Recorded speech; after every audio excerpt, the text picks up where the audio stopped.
step strategy. Now when in real life you have to use that strategy, automatically your brain is used to thinking, और brain को ये फर्क नहीं पड़ता है कि वो game है या वो reality है या you are in a difficult situation, except for the flight and fright mode. In majority of the times the brain has developed the capability to think through multiple possibilities. Now to develop this, do you think chess can develop your thinking skills? Yes? Strategy skills. So strategy, yes, is part of the thinking skill, but not all thinking skills can be developed through chess. So if somebody says कि I have been playing chess, मेरा तो दिमाग बहुत sharp है, no, I'll tell you why. This is the kind of thinking skills that I have just categorized. There are 14 thinking skills. Now we can talk of analytical thinking. In certain situations, I need analysis. But in certain situations, I need to think out of box. I need to think creatively. I need to think innovatively. So not a game like this will not allow any kind of creativity or innovation to happen. But a game like this will definitely allow some creative thinking, because you need to think out of the box to solve this. So there are different games which give you that kind of exposure to think in different patterns. There are games that allow concrete thinking to happen. There are games that allow, like chess or most of the war games will fall into abstract thinking. There's no concrete thing, there's no storyline to it. This is all abstract thinking. But the modern board games, especially the ones we play, they allow a lot of concrete thinking to happen, because there's multiple level of planning that's happening there. Now there are some areas in life where you need to think, have a convergent thinking, as in you have 20 possibilities and you have to make a decision, and you have to actually think convergently. You have to come down to one solution from the 20. So if you're lost in the jungle and there are 7 roads, and if you're trying to think logic, my son has got lost on his 16th birthday in the jungle, and then he told me how he logically, then it was late night, he was completely lost in a jungle where there was zero network and so much fog that even if an animal would come at the distance of this first row, they would just realize about few meters away. At such time, there were 7 roads, and he had to come down to one possibility, and they were so tense. They traveled all the 7 routes for half a kilometer, nothing worked.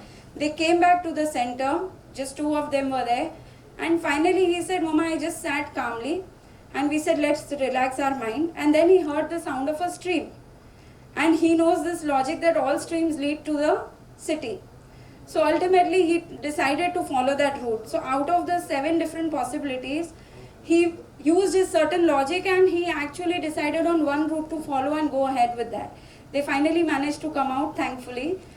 So there's certain areas where you need convergent thinking. And now when you're brainstorming, when you're trying to build up a product, you're trying to create a new game, you're trying to do anything, or a project, that's where you need divergent thinking.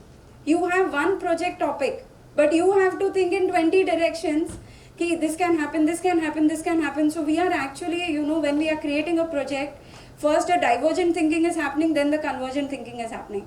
So now this obviously a divergent, of course chess also has both these mechanisms to some extent. But if we say, I want to practice a lot of these skills, there are different games that will help you do that. Sequential thinking versus, so linear versus exponential, or probability versus possibility. Now, I'll come to the games that I have linked to a lot of these thinking skills. Intuitive thinking. I always believed in this, that intuitive thinking is not a type of thinking, it's not a scientific term.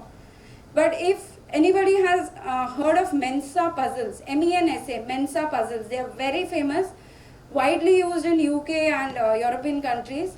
Now Mensa puzzles has actually certified or scientifically proven how intuitive thinking builds and how intuitive thinking is important.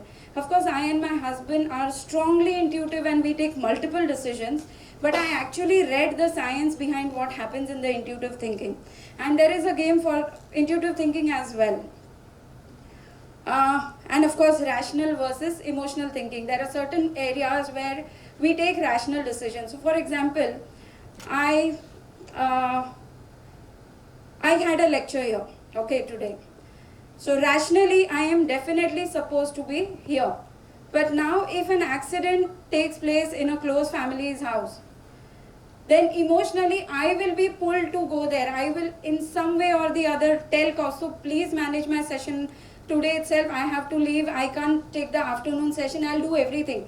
Rationally, it's not, I mean, I need to do my session at my particular time, but there are areas where we take emotional decisions as well. And there are games which help you develop your emotions, calm your emotions, or develop the emotional quotient overall.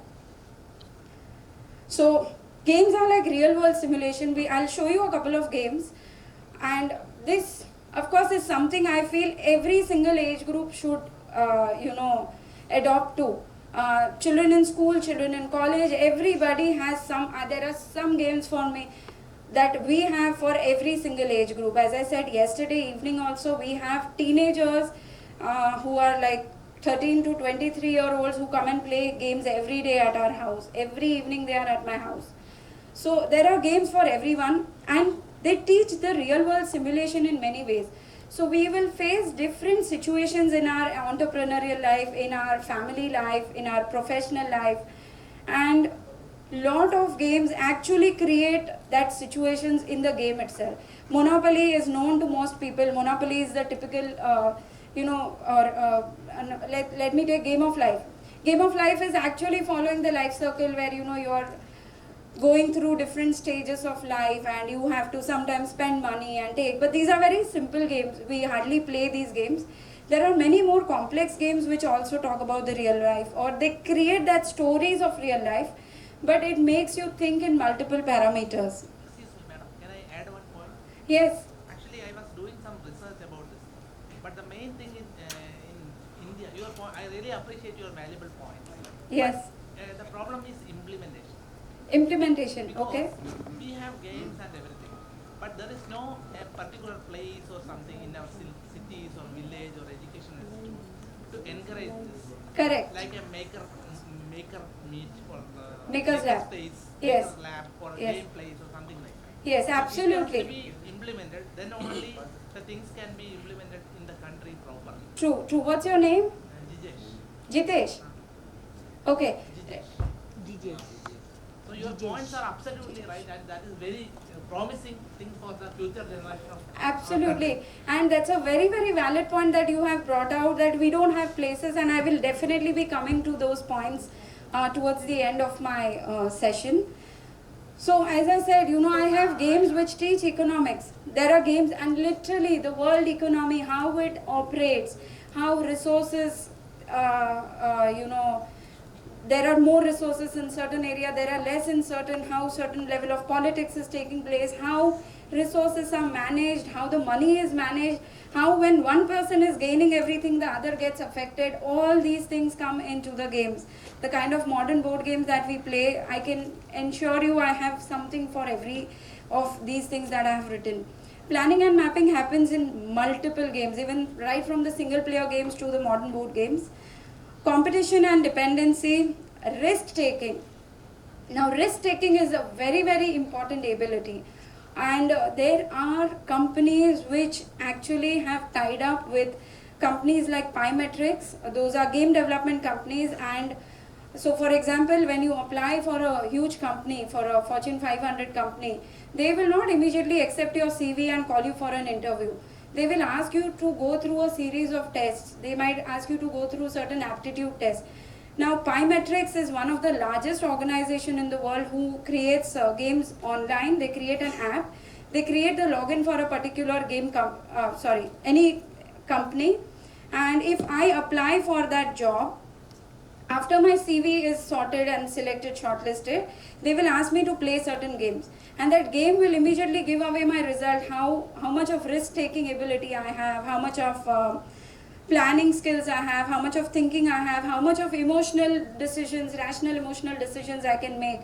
All of this report will come out, and then they actually tell you, you applied for this job, but you can perform this particular job much better.